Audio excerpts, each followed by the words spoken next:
Apparemment chez Xiaomi, 10 ans, ça se convertit en 120. Et oui, et on va voir pourquoi. Si vous suivez déjà l'industrie du smartphone, vous le savez sans doute, eh bien Xiaomi a lancé déjà depuis le début de l'année plusieurs Mi 10. On a eu le Xiaomi Mi 10, le Xiaomi Mi 10 Pro et le Xiaomi Mi 10 Lite. Le Mi 10 et Mi 10 Pro, ils avaient pour particularité, notamment en Europe, d'avoir des prix qui étaient très haut de gamme, surtout par rapport à ce à quoi nous a habitué Xiaomi jusqu'à présent. Et le Mi 10 Ultra, il fait pas exception en termes de caractéristiques, il est très haut de gamme. C'est tout simple, le Xiaomi Mi 10 Ultra, c'est un petit peu le smartphone de tous les superlatifs. On va commencer directement par l'écran. L'écran, il est assez classique en termes de caractéristiques. On va retrouver une diagonale de 6,67 pouces, qui est à peu près dans la moyenne de ce qui se fait sur le ultra haut de gamme en ce moment. On a une définition de 2340 pixels par 1080. Encore une fois, c'est assez classique. On a des bords incurvés. On a un poinçon en haut à gauche.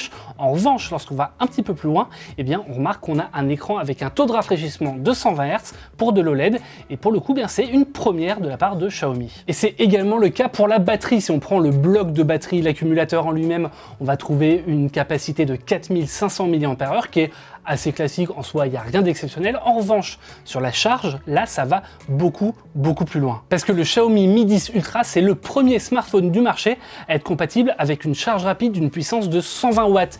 Concrètement, ça permet quoi? Ça permet de recharger le smartphone de 0 à 100% en 23 minutes seulement. C'est hyper rapide et il n'y a aucun autre smartphone sur le marché qui propose ça. Et en plus de ça, on a même une charge sans fil rapide d'une puissance de 50 watts cette fois, qui va permettre de recharger le smartphone sans fil complètement en 40 minutes. 120 Hz pour l'écran, 120 watts pour la charge rapide et 120 fois pour le téléobjectif. Parce que si jamais les téléobjectifs avec un zoom x100 ne vous suffisaient pas, comme sur le Galaxy S20 Ultra par exemple, et bien là, Xiaomi propose sur le Mi 10 Ultra un téléobjectif avec un zoom numérique x120. Par contre, je l'ai dit, en x120, ça va être du zoom numérique. En zoom optique, en revanche, c'est quand même très bon, c'est du x10. À côté de ça, on va retrouver des modules photo assez classiques. On a un appareil photo principal de 48 mégapixels. On a un appareil photo ultra grand angle 128 degrés de 20 mégapixels. Et on va également avoir droit à un appareil photo avec un téléobjectif zoom x2 de 20 mégapixels qui va être utilisé pour le mode portrait. Pour le reste des caractéristiques, on a du classique mais du haut de gamme quand même. On a un Snapdragon 865,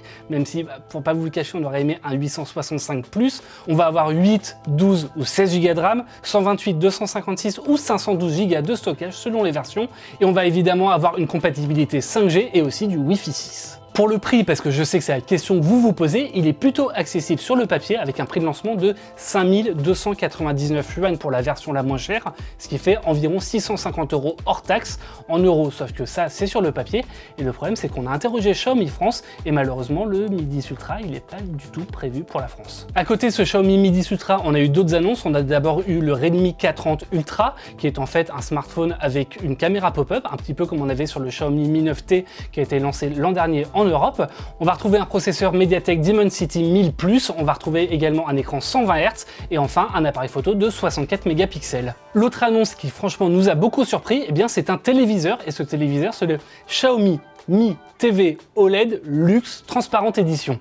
C'est long. C'est un téléviseur qui a certes un nom à rallonge, mais qui est très original et qui fait pas mal penser à ce qu'on peut voir dans des films de science-fiction. En fait, comme son nom l'indique, c'est un téléviseur OLED, certes, mais c'est un téléviseur transparent. Lorsque le téléviseur va être éteint, en fait, vous allez pouvoir voir ce qu'il y a derrière ce téléviseur. Il va se transformer en simple dalle de verre, tout simplement. Ça va pas être un gros écran noir. Et ça, c'est très original sur le marché aujourd'hui. En plus de design original, on va retrouver un taux de rafraîchissement de 120 Hz et une diagonale de 55 pouces. En tout cas, tous ces produits, ils sont hyper intéressants sur le papier, ils sont vraiment hyper originaux et on espère qu'ils arriveront un jour en France, même si pour l'instant je l'ai déjà dit plus tôt, c'est absolument pas prévu. Et en tout cas ça nous laisse présager de belles années à venir pour Xiaomi et peut-être que pour les 20 ans il y aura d'encore plus belles surprises.